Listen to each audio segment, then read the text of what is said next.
हमारे जीवन में क्रोध और अपमान का सामना करते हुए शांति और धैर्य बनाए रखना महत्वपूर्ण है। यह कहानी आपको सिखाएगी कि सकारात्मकता और करुणा के माध्यम से हम कठिन परिस्थितियों में भी आंतरिक शांति और संतुलन कैसे पा सकते हैं। बहुत समय पहले की बात है। गौतम बुद्ध अपने शिष्यों के साथ किसी गांव में प्रवास कर रहे थे। गांव में बुद्ध के आगमन की खबर फैल गई और लोग उन्हें सुनने और उनसे मिलने के लिए उत्सुक हो गए। लेकिन उसी गांव में एक व्यक्ति ऐसा भी था जो बुद्ध से बहुत जलता था।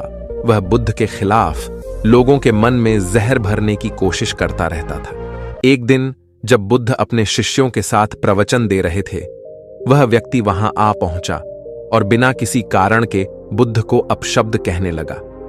वह बुद्ध को गालियां देने लगा और उन्हें अपमानित करने की हर संभव कोशिश की। बुद्ध ने उसकी बातों का कोई उत्तर नहीं दिया और शांत चित्त बने रहे। वह व्यक्ति बुद्ध के इस व्यवहार से और भी क्रोधित हो गया। उसने और भी जोर से चिल्लाना शुरू कर दिया, लेकिन बुद्ध ने तब भी कोई प्रतिक्रिया नहीं दी।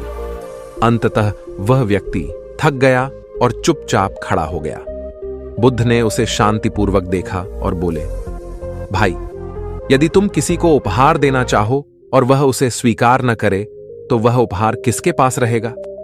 उस व्यक्ति ने थोड़ी देर सोचा और फिर उत्तर दिया, यदि कोई उसे स्वीकार नहीं करता तो वह उपहार मेरे पास ही रहेगा। बुद्ध ने मुस्कुराते हुए कहा, ठीक वैसे ही जब तुम मुझे अपशब्द कहते हो और मैं उन अपशब्दों को स्वीकार नहीं करता तो वे अपशब्द तुम्हारे पास ही रह जाते हैं। यह सुनकर वह व्यक्ति चौंक गया और बुद्ध की गहरी बात को समझने लगा। उसकी समझ में आया कि क्रोध और अपमान की आग में जलने वाला व्यक्ति केवल स्वयं को ही कष्ट देता है।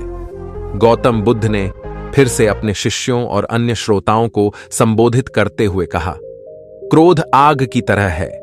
अगर आप इसे पकड़कर रखते हैं तो यह आपको ही जलाता है। यदि आप इसे छोड़ देते हैं तो आप शांति और सुकून पा सकते हैं। वह व्यक्ति बुद्ध की बातों से अत्यंत प्रभावित हुआ।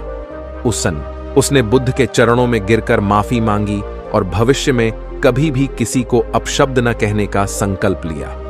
बुद्ध ने उसे आशीर्वाद दिया और कहा, सच्ची समझ और शांति का मार्ग दूसरों के प्रति दया और करुणा में है, न कि क्रोध और घृणा में। इस कहानी से हमें यह सीखने को मिलता है कि क्रोध का फल केवल कष्ट और पीड़ा है।